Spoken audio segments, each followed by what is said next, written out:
I grew up in Newcastle, Pennsylvania, so kind of a Midwest attitude. Big steel mills around there, extremely conservative family. Yes, when I was a kid, I definitely dreamed of being in the lights, and I had total fantasies of having a guitar strapped to my back, on my motorcycle, riding to a gig. Can you save your life? Open the door to the mind and let your heart feel. When you close your eyes, you can see stars tonight and understand. You can understand dreams, but remember, child. Both my parents would sing around the house all the time. They always sang around the house. So I would always sing around the house. And then I was in choirs and in school, in church. I moved to San Diego and took a guitar class. And then I took singing lessons, vocal training. I'd actually joined a band. I was the frontman for a band called Juggernaut, a heavy alternative rock band in San Diego. I fit in black community, but I didn't fit into quite the straight black community because of my modifications and listening to alternative music, and especially rock music. And in the queer black community, it wasn't quite the right fit because of some of those things, and language and clothes. You're not quite into the mainstream rock community just because I was queer. I joined this heavy alternative rock band with all straight white guys. I did go through some changes. I think it was definitely a growth period for me. Yeah, I think I've refound my confidence. I was just coming into myself in a different way. The more creative, expressive side of myself was starting to grow and to blossom. And I think the piercings were a way for that to go from one step to the next.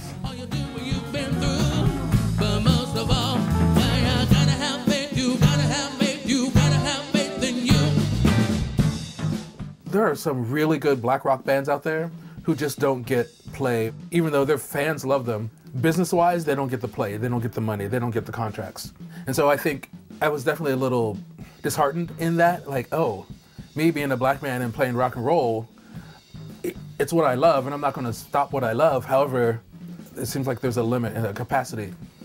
Being in that first band, I think, was a pivotal point where I was able to see myself differently and perceive myself differently and want different things for myself that I didn't want previously.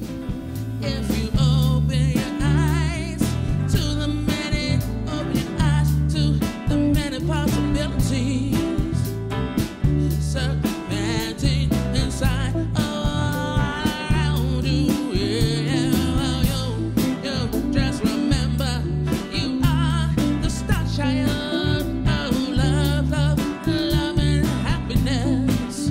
And your mother nature, she is reality. So I'm a kind of run and jump in the pool kind of guy. I saw somebody with a nose piercing and it was a little taken aback, like, oh man, that just looks a little rough.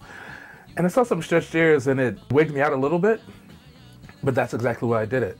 It's like, okay, this really bothers me, why does it bother me? So I had to try it. And I got my nose pierced, and that's how it started. gotta turn your life around. Remember, appreciate all you do what you've been through. But most of all, you gotta have faith, you gotta have faith, you gotta have faith in you. The biggest thing that came out of it for me was it showed me how I move and use my body. When I get my elbow pierced especially, it's hot, it's in San Diego, it's summer. I just wipe my brow, wipe the sweat out, hit it, start cursing, like, son of a... Then I had to actually be really aware of how I use my body, how I move my body in space and time. And actually, the piercings helped me reconnect with my body and be more present inside my body. Most people don't bat an eye because it's San Francisco, it's the Bay Area. I mean, I get compliments and I get stares and I get freaked out looks. My big personality, my modifications. Some people are really curious and they'll be respectful, say, hey, I like this. How did that happen? How did you do this?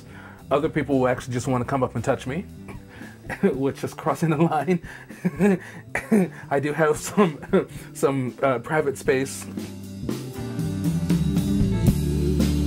You can be a part of a history where love is given unconditionally to everyone who comes through the womb of life.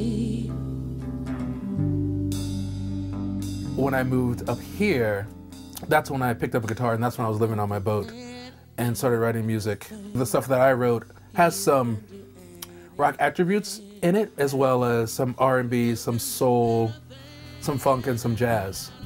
Definitely more of my own musical upbringing, what I've been exposed to and what I've kind of gravitated towards.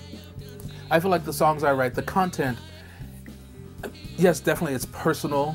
It's about some things that I've gone through, psychological scars, physical scars. I tell the truth about what it is I'm feeling, and some of it can be negative, some of it can be harsh, some of it can be heavy. It ends up being that there's a positive message, at least underneath the song somehow. So somehow this positivity comes out in me even when I'm down on the doldrums and feeling kind of like just dark and dank and want something really heavy and still something, a positive line comes through that somehow. So I would say my songs are usually about overcoming somehow.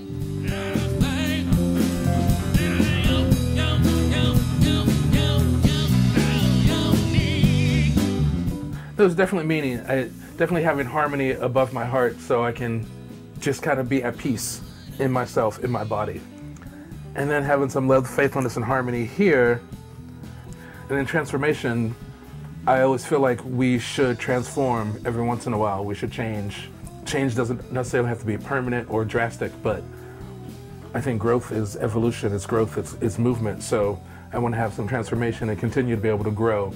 And then having chance here is the most opportune thing that I can transform into, person that can transform into, and then keep that as a circle, as a flow of energy.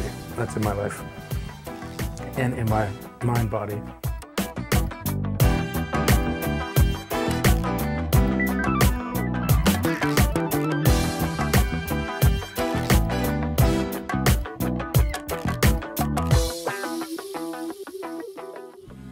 You can do anything that you need.